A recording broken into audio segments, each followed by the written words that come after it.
दोस्तों स्वागत है आप सबका एक बार फिर आपके अपने YouTube चैनल ई टीचर में। दोस्तों लेकर आए हैं जरूरी जानकारी इस वीडियो में।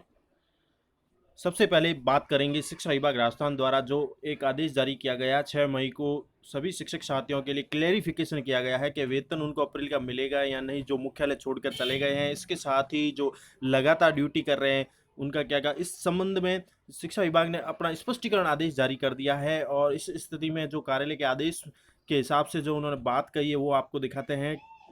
12 अप्रैल को जो लॉकडाउन की परिस्थिति को देखते हुए कार्मिक को लंबी यात्रा न करने निर्देशित भी किया गया था कि वे मुख्यालय पर ही उपस्थित रहें शिक्षक।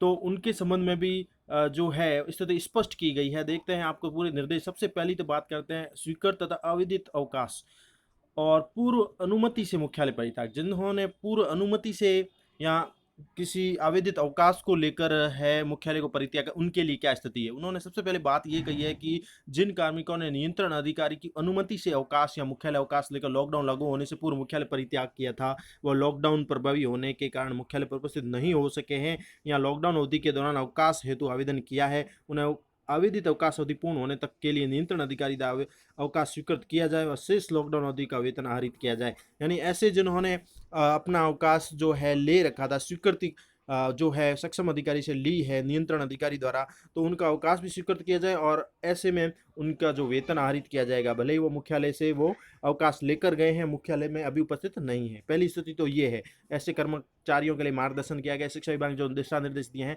दूसरी बात ये थी जो कर्मचारियों के लिए जो मुख्यालय से बाहर गए हुए हैं उनके लिए और साथ ही वेतन आहरित को लेकर जो समस्याएं आ रही थी उसके बाद में दूसरी पॉइंट मुख्य बात उन्होंने ये कही कि बिना पूर्व अनुमति के जो मुख्यालय परित्याग करके गए उनके लिए क्या बात है। इसके लिए उन्होंने आदेश 22 मार्च के निर्देशों के विपरीत अगर परिस्थिति वश बिना पूर्व अनुमति मुख्यालय छोड़ने वाले कार्मिकों को संबंधित नियंत्रण अधिकारी द्वारा भविष्य में बिना पूर्व अनुमति मुख्यालय न छोड़ने के लिए पाबंद किया जाएगा और लॉकडाउन अवधि का वेतन आहरित किया जाए। यहाँ उनके लिए भी यही अच्छी बात है कि शिक्षा विभाग ने क्लियरिफिकेशन कर दिया है, भले ही वो बिना अनुमति के मुख्यालय चले गए हैं लेकिन भविष्य में वो ऐसा न करें, लेकिन उनका पूरा वेतन आहरित किया जाएगा।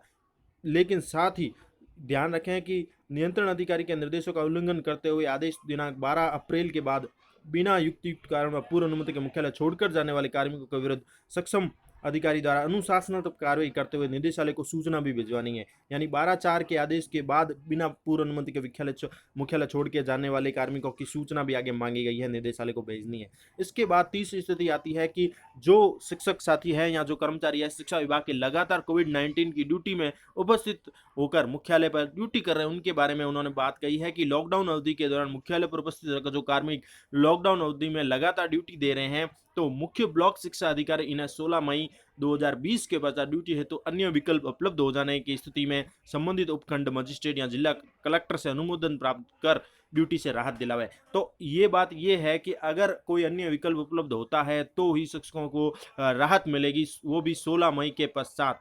तो मुख्यालय पर जो उपस्थित ड्यूटी में लगे हुए हैं फिलहाल उन्हें ड्यूटी करनी है 16 मई तक, और 16 मई के बाद जो है जैसी भी स्थिति होगी अन्य विकल्प होने पर ही उनको ड्यूटी से राहत मिलेगी।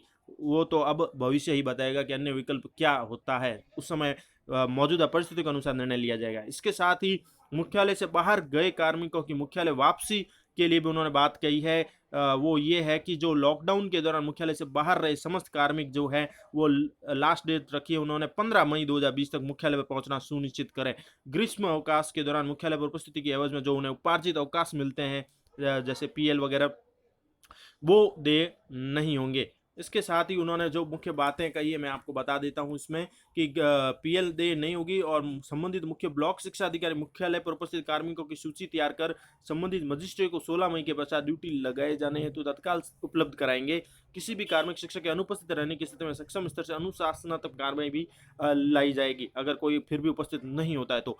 15 मई तक मुख्यालय पर नहीं पहुंचने वाले कार्मिकों की सूची संभागीय संयुक्त निदेश स्तर पर जो है 20 मई तक निदेशालय को भिजवाया जाना सुनिश्चित करेंगे।